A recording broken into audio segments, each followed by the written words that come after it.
Hey, good evening, everybody. Hi, how are you? Welcome to the program tonight. I'm Jan Scott. Be with you till 6 o'clock this evening. We're going to be talking with Dan Luzader here in a couple of minutes over at the Rocky Mountain News about Mike Tyson, you know, convicted of rape, sentenced to 6 years. Dan is the, well, we'll talk a little bit about him in a few minutes when Jonathan gets him on the phone. Then we're also going to talk with Alan Voth. We're going to talk a bit about gambling. Horse racing is coming here to Colorado. All right. Couple things, however. We do have a pair of nugget tickets. We'll be giving those away later on in the program. If you call before we announce the giveaway, then you can't have them. You have to call only when we give them away. And, you know, we got hundreds of calls yesterday. Gene tells me the phone rang off the hook on those nugget tickets. So we gave away about 4 yesterday, 4 pairs. We'll give away some tonight. We'll give away some on Monday. Now, a couple things I want to talk to you about. Well, I'll tell you, here's something that really gets my goat. Here's a headline in the paper the other day. Insurance fraud steals millions, okay? Colorado loss estimated at $284,000 a year. Insurance fraud is costing Colorado's consumers millions of dollars a year, all right? And this whole article in the Rocky Mountain News focuses on people who rip off insurance companies. What it doesn't focus on are doctors and hospitals that suck people into mental hospitals and rip off the insurance companies, and they're the ones!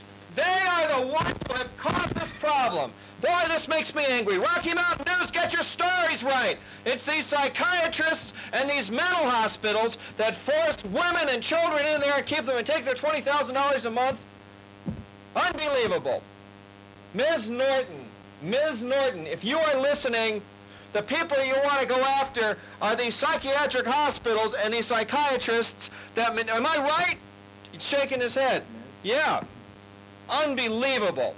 Now, we know we have some friends watching the show. We've been getting, yesterday we got hundreds of calls from the show. I want to talk to you about the one we did last week where we talked about the gays, and I called gays queers. You have to know that it's hip to call gays queers now because they call each other that. I am certainly not going to be offensive to the gay community. I'm not gay, mind you. I don't advocate it, and I don't advocate it for your sister or your brother. However, you know, they have something called Queer Nation, right? What do they say? 1992 is the year of the queer? That's what the guys over at the Lambda Report have been telling me. So, hey, you know, it's not me, it's them. People who are calling Mile High Cable, complaining about this show being on Mile High Cable. We tell the truth around here! God! If you want hairspray and bouffant hairdos and stupidity and people who don't think and people who don't question, watch another channel. Go away. I only want those of you who are ready to wake up. All right. Put on my Walter Winchell hat. All right. Anyways, insurance companies. Makes me angry. All right. Oh. Now, what's the other one here? Here we go. This is unbelievable. Here's a society ball, an absolute evening. All right, here is a fundraiser on Saturday, absolute evening, sponsored by Absolute Vodka. It was Fashion Follies for the Kemp's Children Foundation. It says here it was a hair-raising, hell-raising, fundraising kind of affair. Well, you know, the fact of the matter is that most children who are sexually abused are abused by alcoholic fathers and mothers. They're generally abused by parents who drink too much, fathers who drink too much, and mothers who don't say anything about it. And I think the nerve that the Kempson Institute has to have Absolute Vodka sponsor this thing is outrageous. And then we have these women, Barb Boych and Tancia Lopez and Rebecca Rogers and Ellen Murdy. I mean, it's like bimbo evening. Here we are now exploiting bimbos and sex for women who are sexually abused. Unbelievably poor taste. Unbelievable poor taste, Kemp Institute. And you bimbos, you know, think about it. If you're going to do work with the Kemp Institute, that's very, very serious work. You know, cut it out. And shame on Absolute Vodka, and shame on the Kemp Institute for even taking their money. Oh, well, Jan, come on. No, yeah. alcohol causes a lot of problems. I say that alcohol is a major, it's behind incest and it's behind child abuse to a large degree. And if you don't agree, tough granola bars. 6719722. I'll fight with you about that. Go ahead, argue with me. Fine. I know I'm right. I've been working in this field for the past 20 years. Shame on them. Kemp Institute should be ashamed of themselves. But, you know, it's a disgrace. All right, Mike Tyson. Let's see. Let me just get this. I get upset on this show and I lose my cool. Of course, you don't see this kind of stuff happening on the other news channels, you know, because they have it all together. But I don't, because I stole my hair. All right, put my hat back on. Jonathan Graham, our loyal cameraman's with us this evening, and Gene Vandersan on the controls. We're now going to go and I don't even know who the heck I'm talking to. John, I lost all my papers. Whoa. Yeah. Dan, are you there? Yeah. Welcome to the program tonight, sir. Welcome to Jann Scott tonight, and welcome to Channel 38. You're live on Live Talk Television. Live on Talk Television, and I'm on Deadline. You're on Deadline? Okay. Can I tell you? Okay. You spent a lot of time in Indiana. You spent a lot of time covering the court system there, and we read in the paper the other day your article that says Mike Tyson is really going to get the shaft in Indiana. Is that the case? Well, actually, I covered the state prisons as opposed to the courts, but Right. but I think the article said that the potential is there for problems for Tyson. Yeah. The system is a violent one. It's known for its brutality. It's a corrupt system, and there are gang elements inside. Won't Mike Tyson be a hero, though, there? To some people he will, and some people might take it upon themselves to protect him, but you've got to keep in mind this is a different type of society in prison. While he may be a hero to some, he may be a target to others. Really? Yeah. What do you think? Well, they didn't give him his appeal. They are, threw him straight in the slam. Is he going to get appealed out, do you think? I don't know. We'll find that out tomorrow. There's an emergency hearing in front of the state appellate court. Given what I know about Indiana, I would be surprised to see the appellate court overrule the decision of the judge on the appeal bond. He'll serve 3 of the 6? I'm sorry? He will serve 3 of the 6 years? That's the way it goes in Indiana. You get 1 day off for every day you serve in which you don't have a disciplinary incident.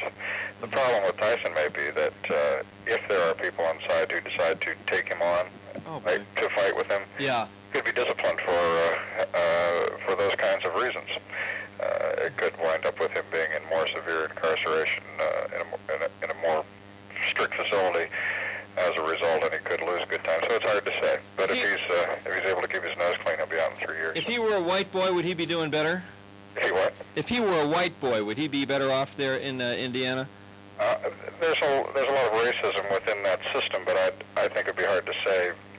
Do the blacks control the prison there, or the whites, or the Hispanics? Who controls the prison where he's going? There's the main 2 elements are blacks and whites. There is a Ku Klux Klan and Aryan Nation gang element there, and there are black gangs inside. It's hard to say. They're sort of constantly at war with each other for control of the rackets inside. So probably not a good 3 years for him, huh? Probably not. Think he got what he deserved?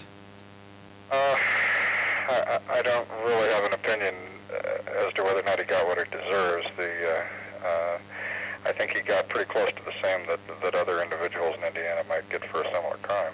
So, and then I've heard some people say, yeah, well, Mike Tyson was set up, and Don King set up Mike Tyson, and because he was the champ, the woman set him up, the girl went up there to, the woman who brought down Mike Tyson. You think any of that's there, or you think this is just a straightforward rape case, and he did the crime, and now he's going to do the time? I've been an investigative reporter for most of a decade, and without investigating the facts myself, I'd be reluctant to render an opinion on it. Yeah. No opinion on that one, huh? That one. All right. Okay, Dan, we'll let you get back to your deadline. Okay. Dan, thanks very much. Good talking to you. Okay. Dan Luzader from the Rocky Mountain News. All right, we're going to take a quick break here. Yeah, I'm Jann Scott. We'll be back with, we're going to talk about horse racing in Colorado and the gambling frenzy that's going on here, and why some of our state agencies don't exactly have their heads screwed on when it comes to monitoring this. All right, back here on Jann Scott tonight.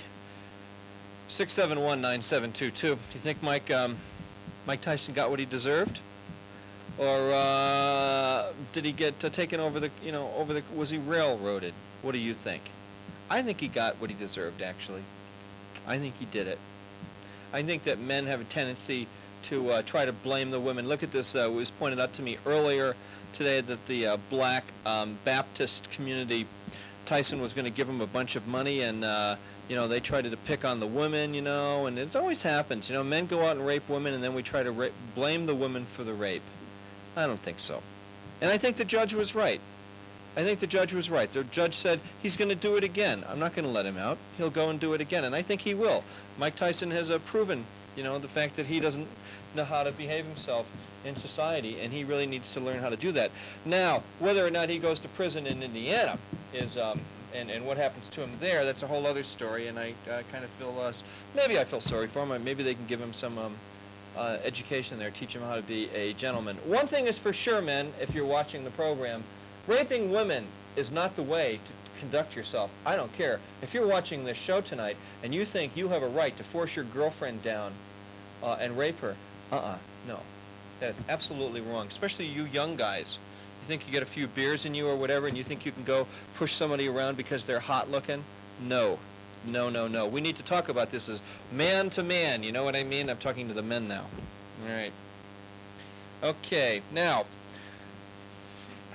here in Colorado, Arapahoe Park clears final hurdle to renew racing. Horse racing is coming back here to Colorado.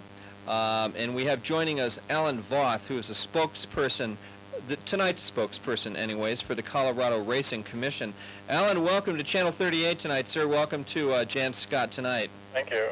Hi. Now what is this Colorado Racing Association? Do you guys monitor horse racing mostly, or? Monitor horse racing and greyhound racing. And greyhound racing. What are some of the pitfalls that you have to look out for in horse racing now that it's come back? Where has it come back, and where and when is it going to start? It's come back since 1984. Arapahoe Park was open for one season in 1984. Mm-hmm. It will be coming back through the courtesy of Racing Associates of Colorado this spring. I think live racing starts May the 16th. They have been doing simulcasting of interstate horse racing from California and New Mexico since middle of October of '91. Uh-huh. And so we're going to do live. Do they lose money having live horse racing in Colorado, or what? They did lose money with horse racing for a variety of reasons. They think have solved that problem by bringing in interstate horse racing, which can offset some of the fixed costs by keeping facilities open for basically year-round. They have also reduced the tax that the state charges to encourage the return of the industry. What are some of the things that you have to look out for in horse racing? Doping, right? Doping is one, although that's obviously you need to keep that in check, although that's not a major concern. Mm-hmm. Basically ensure the safety of the animals, ensure that the wagering public gets a fair deal, ensure the integrity of the sport. Mm-hmm. Okay. Now, incidentally, let me give the number here: 671-9722. We're live at 5:30. If it's 9 o'clock or 11 in the morning, don't bother calling because we can't take your calls. But 671-9722 if you want to talk about gambling and horse racing here in Colorado. They're going to be able to gamble on these horses, huh? Pardon? You're going to be able to gamble here. Oh, sure. Sure, lots of gambling. That's what it's all about, isn't it? Gambling, but also sport. Horse racing is also a sport, and a lot of people like to see the pageantry and just the running of the horses. Mm-hmm. See, I'll tell you one of my concerns, Alan, is we have low stakes gambling up in the mountain towns, and they now want to raise the low stakes to higher stakes. Right. We got a major story yesterday in the Boulder Daily Camera about the amount of gambling that has come in, and people are now turned into compulsive gamblers. We have more compulsive gambling going on. Gamblers Anonymous has reported that they are overrun with the amount of people seeking help with gambling disorders. The Denver Post last week had a story about a guy who was so hooked on gambling he lost everything. He's now in a homeless shelter, and compulsive gamblers are coming out of the woodwork. And I guess what my question is to you and to the Racing Commission is, what are you going to do to take care of people when they become compulsive gamblers? Do we have a tax percentage that's going to go for the treatment of compulsive gambling? Because of horse racing, because horse racing is we are now going to create another generation of compulsive gamblers. Well, first of all, I don't think it's a fair statement to say that it's going to create a whole new generation of compulsive gamblers. It absolutely is fair. There will be some. No, it absolutely is fair. It happens every place. Every place where there is horse racing or dog racing, you have 10% of that population become compulsive gamblers. So what that means is that when horse racing starts, 10% of the people that go there will become compulsive gamblers. And what I want to know is, does the state of Colorado have a 1 or 2% tax, just like Nevada does, for the treatment of compulsive gambling?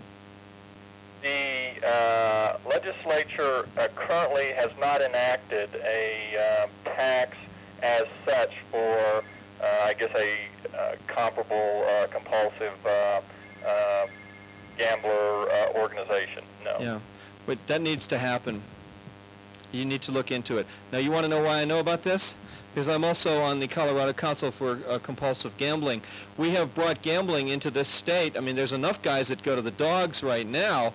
We have legalized gambling, and now we've got these clowns that want to have gambling in Lodo. Not that I'm totally opposed to gambling, but I want to know, what are we going to do to treat people and their families with the amount of compulsive gamblers that we're going to create? And I think that the state of Colorado hasn't researched any of this, and I was kind of curious as to what you guys are doing over there on the Racing Commission, and obviously you haven't looked at it, nor do you have the facts on it. So I would encourage all your listeners to talk to their representatives and senators, and no, you guys have to do this. It has to come from you. It has to come from you and say, look, we're going to have a problem with compulsive gamblers here. We need to do something for the treatment of. And what I ask you to do is go to Las Vegas and let's find out. You know, I mean, you guys are supposed to know what you're doing over there on this commission. Well, we think we do. I don't think so. If you're not addressing compulsive gambling, it's obviously that you don't know, and something needs to happen here. That's a problem. We cannot pull the covers over our heads with this. We've been doing this in Colorado. It's a travesty. Romer was right. He said, we're going to bring gambling in here, and we're not going to have all our ducks in a row. And now we got horse racing, which is more addictive than dog racing. I mean, look, I don't mind if we have horse racing or if we have dog racing. What I say is what about the health consequences of compulsive gambling? And I don't mean to put you on the spot with this, but you are the guys, you are responsible to us, you are responsible to the citizens, and you are responsible to make sure that we're taken care of here. Alan? Yes. We got to do something about this. I agree. You need to look into compulsive gambling and what the effects are going to be, and you need to start talking to people that know. Don't talk to your health department, because those clowns over there don't know anything about compulsive gambling. The health department doesn't? Hell no. They don't know anything. If they knew something, we would have a program in this state to treat compulsive gambling. They don't know anything about it, neither do the legislatures. We have a bunch of idiots who brought gambling here that haven't looked at the downside. I'll tell you one thing, they would have talked to me. They would have talked to some other people that are on the council. Got to do that. You have to research it. It has to be researched. And the place to research it really is starting in Las Vegas and in New Jersey. Good talking to you tonight. Thank you. Welcome. You tell me. I don't know. You know, this makes me angry. We have people, we have a gaming commission. I've tried to get them on this show. The darn gaming commission doesn't know anything about compulsive gambling. Not, right? And they won't talk about it.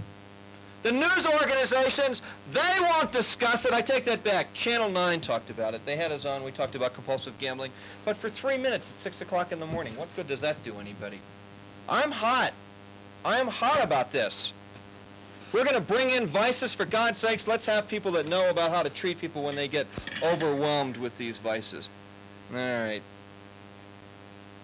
Lines are open. Got a pair of Nuggets tickets. You want to go to the game? Here they are. Give us a call. 671-9722, 671-0938. First caller gets them. Denver Nuggets versus the Minnesota Timberwolves on Tuesday, March 31st. All right. Where's Ted Douglas? I saw him walk in here. Motor racing coming up. Here's the sport they don't gamble on, thank God. Hey, Ted, come on in here. Just duck under the camera. Come on in, and we'll talk about motor racing. I get upset sometimes. I can't help it, folks. Just sometimes it just happens, you know. So why do you have all this paper? Have all this paper. It's one of those nights. Ted Douglas, ladies and gentlemen. Nice to meet you. Comes to see us every other Thursday or so. Is he on the? We'll have to move the camera there. Thank you. High dollar show. Well, it is. You know, we've got tons of calls we've been getting, and you know, Ted Douglas is the voice of Colorado National Speedway. He does a motor racing review show Wednesday nights at 6:30 on KQXI. He is the man in Colorado who knows more about automobile racing, where they don't have gambling. People go for the fun and the sport. Is that what they do? Don't they? Do I want to be on this show tonight? Yeah, I think so. Come on down with us. All right. Okay. How are you? Welcome. Wonderful. Thank you. What's going on in racing this week that we need to know about? Hot laps mostly. I-76 up north, Fort Morgan is opening up this weekend for hot laps, and there's a few minor things going on. People getting their cars tuned up. Next weekend will be the big weekend for motor racing as far as all of the local tracks. Most all of the local tracks will be open for hot lap sessions Saturdays, Sundays. Give their people, the drivers and crews, an opportunity to shake the car out. For the Colorado National Speedway is right over here on. Colorado National is I-25 North, exit 232. Near Erie. Well, actually, Yeah. Erie is a long ways away from it. The town that is adjacent to Colorado National Speedway is Tacoma. But the sign out at the highway says the Erie exit, and I've always had a problem with that. Colorado National Speedway, in fact, property is annexed to the city of Tacoma. That's the oval track out there, the drag racing. They're going to get started pretty soon, right? Thunder Mountain, Bandimere, yeah, they're going to start same weekend, not this weekend, but weekend next, and that'll be test and tune, again, giving the people an opportunity to come out. A lot of money spent in motor racing in Colorado, huh? Incredible. Over a given weekend, when the season gets going and we're running full blast, and all the tracks are operating, pick a weekend from Thursday afternoon, mid-afternoon, to Sunday evening. That period of time, any given weekend, you'll have 60,000 plus people, residents of Colorado, actively involved in motor racing. 60,000. We've only got, what, 5.5 million in the state. You know, I was thinking about the Grand Prix. You know, we lost the Grand Prix, and Bill Daniels has folded up his tent and gone away. You know, and one thing I really want to say, some of us who have been involved in motor racing for quite a long time and know a little bit about it, tried to go to the people who were putting on the Grand Prix and said, you know, why don't you talk to us and listen to us a little bit? You know, and they went to all their prima donnas and entrepreneurs, and they took a $4 million bath. They took a bigger bath than that. But it wasn't just the money that took the bath. It was it's the reputation of motor racing. You know? Well, it hurt us. We could have a successful race here, and they had clowns in there running. Let me assure you that we will have. You think we're going to have another Grand Prix again? Bet on. I don't know, Ted. Put it in the bank. Put it in the bank. Put it in the Bill bank. Daniels is a $4.5 million loss, and he had clowns running that race for him, and it just annoys me that happened. Well, that was the case. There was, as you pointed it out very succinctly when you said you got people, you know, doing things that they're really not We've had qualified people to do. in this state forever running the hill climb and running. The oldest race in the country there was. One of the most successful racing operations anywhere in the world is in Morrison, Bandimere Speedway. Oh, John there you Bandimere, go. the Bandimere Absolutely. family has just, they could give you a clinic They run a on how to run a professional show over there. They know how to treat the press. They know how to treat get a the show people. off. They know how to treat their people. And there's a lot of things happening right now in motor racing. And probably within the next 2 weeks, I would think there's going to be a fairly significant announcement in that regard. And then Really? I suspect before the summer is out, there's going to be an announcement that's going to blow a lot of people away. Oh, well, just don't even tell us what it is. Just Well, go I ahead. don't- Keep us on. Yeah, Just well, make hey, us sit on needles and that's pins. part of the deal, isn't it? You're supposed to, you know, anticipation. Hey, Well, so, Carly Simon here. And I may be driving a car this year. I may not be. but it depends here if the television station comes up with $60,000 so we can drive a late So model. what? Late model? No, I'm just kidding. Just kidding. Figure 8, maybe. Maybe. Figure 8, maybe. That'd be kind of if you interesting. hold your mouth right. Yeah, hold my mouth right. You hit the Stop wall. shouting at people on the telephone. Oh, I can't help it. I get so upset about things sometimes, you know. Good to have you here. Thanks. Ted Douglas, ladies and gentlemen. You can see him here every couple of weeks on the show. Come on over here, John. All right. Now, let's go and talk with, we're going to go back to gambling here for a minute. We're going to talk with Doug again. Yo, Doug, what's going on? Not so much. Hey, you want to talk about gambling? I found out something about the gambling. Yeah, what'd you find out? Did you know in Central City up in by Golden, Colorado, down the stuff from Los Angeles, California about the gambling? No, what? They got a bunch of the gambling commitment up there. Yeah. Do you think they got mafia up there? I don't think so, but actually they got a bunch of it. I do. I think we got organized crime in Central City. I think you can bet on it. And that'll come out. I already sources that. I mean, I know people that have already told me that. Now, what do you think? What do you think? It's a good idea that they have gambling up there? Or? No, I think it's a lousy idea. I think they're hurting people, and you and I, the citizens of Denver and the state of Colorado, are going to pay for it in the long run, because what's going to happen is they haven't addressed what happens to the compulsive gambler. What happens to him is he goes, spends his whole paycheck, he loses his wealth, his house, and then his wife and kids hit the street.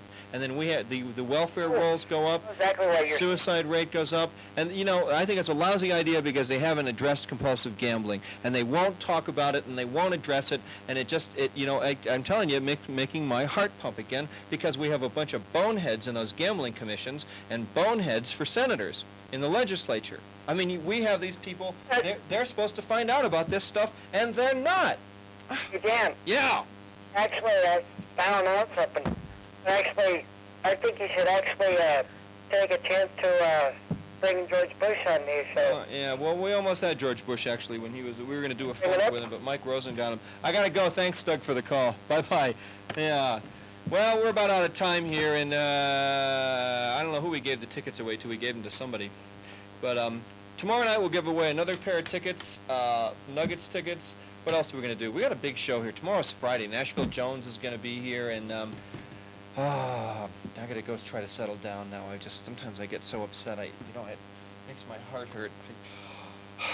Gambling. Boy, gambling really gets me annoyed. Did we talk about everything? We did. You are the best audience. Now, this show will be repeated again at 9 o'clock and at 11 o'clock in the morning. And then you can see us over on Mile High Cable 3 nights a week, Boulder Cable 3 nights a week, Longmont Cable 2 nights. And if you don't have Channel 38 in your cable system and you wish you did, just call up your cable system and scream at them. Actually, call John Malone and scream at him over at TCI. He owns everything now. See you tomorrow night, folks. I'm Jen Scott. Good night.